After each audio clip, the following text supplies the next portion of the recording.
Assalamualaikum warahmatullahi wabarakatuh.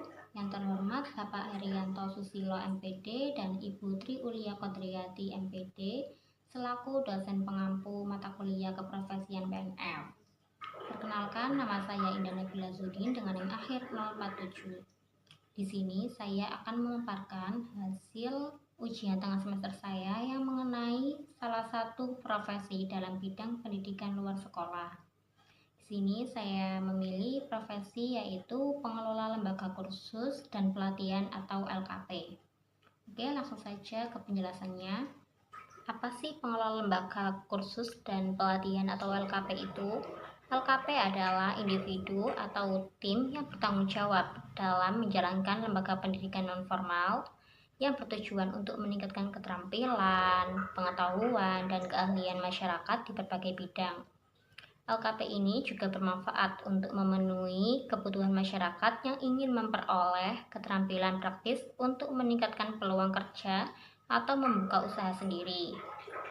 Selain itu, LKP juga berperan dalam memberikan akses pendidikan yang lebih fleksibel dan terjangkau dibandingkan pendidikan formal, sehingga siapa saja dapat belajar sesuai kebutuhan dan minatnya. Selanjutnya ada peran dan tugas pengelola LKP. Yang pertama ada perencana program pelatihan. Tugasnya yaitu menganalisis kebutuhan pasar kerja untuk menentukan jenis pelatihan yang relevan, mengembangkan kurikulum dan strategi pengajaran yang sesuai dengan standar industri, menentukan target peserta didik, dan menyusun strategi pemasaran untuk menarik lebih banyak peserta. Yang kedua ada manajer operasional lembaga. Tugasnya yaitu mengelola sumber daya manusia yang mencakup tenaga pengajar dan staf administrasi. Mengelola keuangan lembaga agar tetap berkelanjutan, termasuk mencari pendanaan atau mitra kerjasama. Menjaga kualitas fasilitas dan peralatan pelatihan agar tetap sesuai dengan kebutuhan peserta.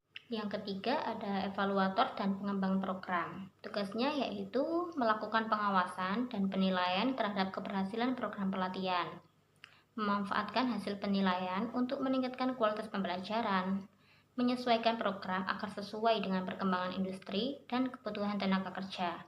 Yang keempat ada pembangun jaringan dan kemitraan. Tugasnya yaitu bekerja sama dengan sektor industri, pemerintah, dan institusi lainnya untuk memperluas peluang kerja bagi para lulusan, mengajukan akreditasi serta mematuhi peraturan yang ditetapkan oleh pemerintah, mengadakan seminar, workshop, atau kegiatan pengembangan lainnya untuk meningkatkan keterampilan tenaga pengajar dan peserta didik.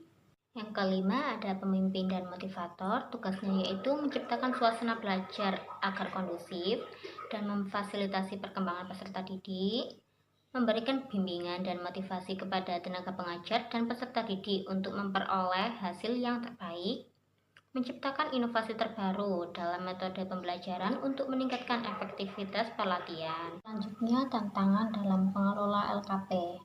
Yang pertama ada keterbatasan dana dan sumber daya yang dapat membatasi perkembangan lembaga.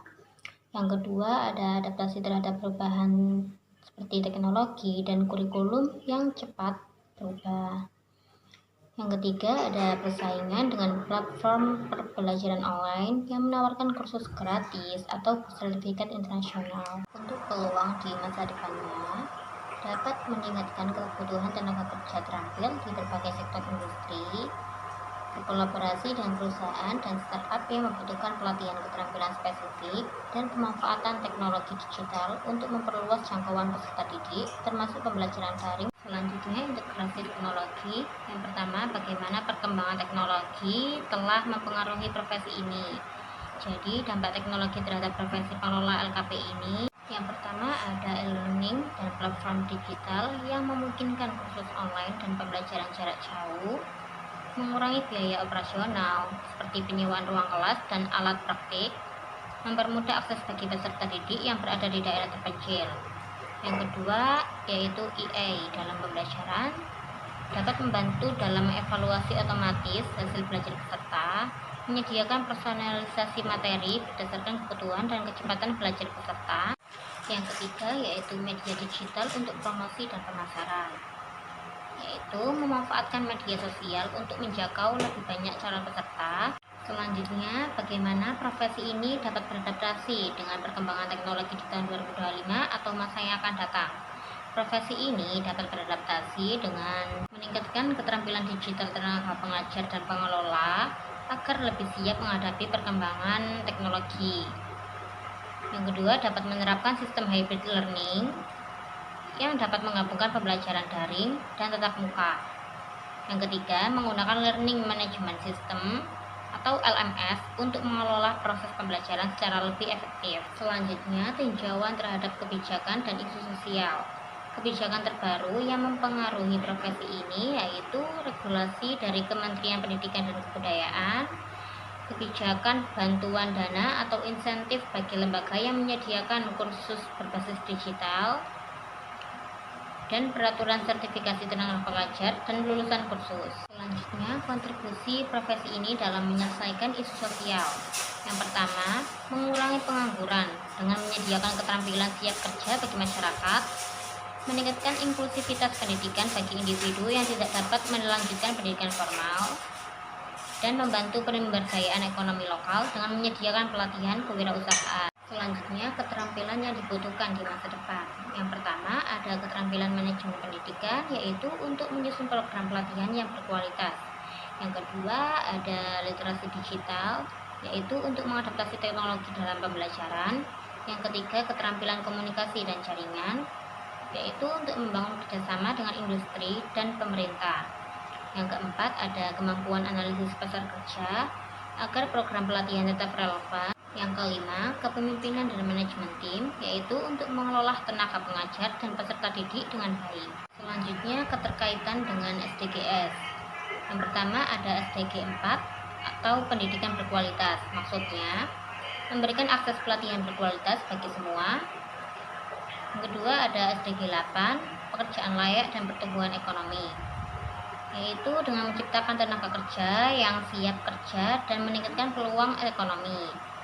Yang ketiga, yaitu SDG 10, mengurangi ketimpangan, maksudnya memberikan pendidikan kepada kelompok rentan atau daerah yang tertinggal.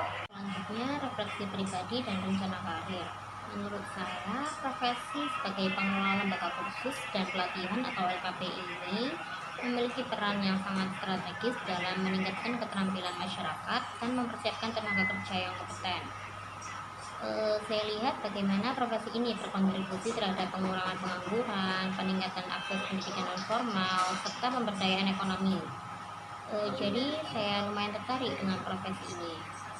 Nah, untuk mengembangkan diri dalam bidang ini, saya dapat memperdalam pemahaman tentang manajemen pendidikan non formal, memperluas jaringan dengan para profesi pendidikan dan industri, mengasah keterampilan digital dan manajemen inovasi, memiliki pengalaman langsung, dan merintis atau mengembangkan program pelatihan berbasis kebutuhan industri. Terima kasih, itu saja yang dapat saya sampaikan. Apabila ada salah kata, saya minta maaf sebesar-besarnya. Wassalamualaikum warahmatullahi wabarakatuh.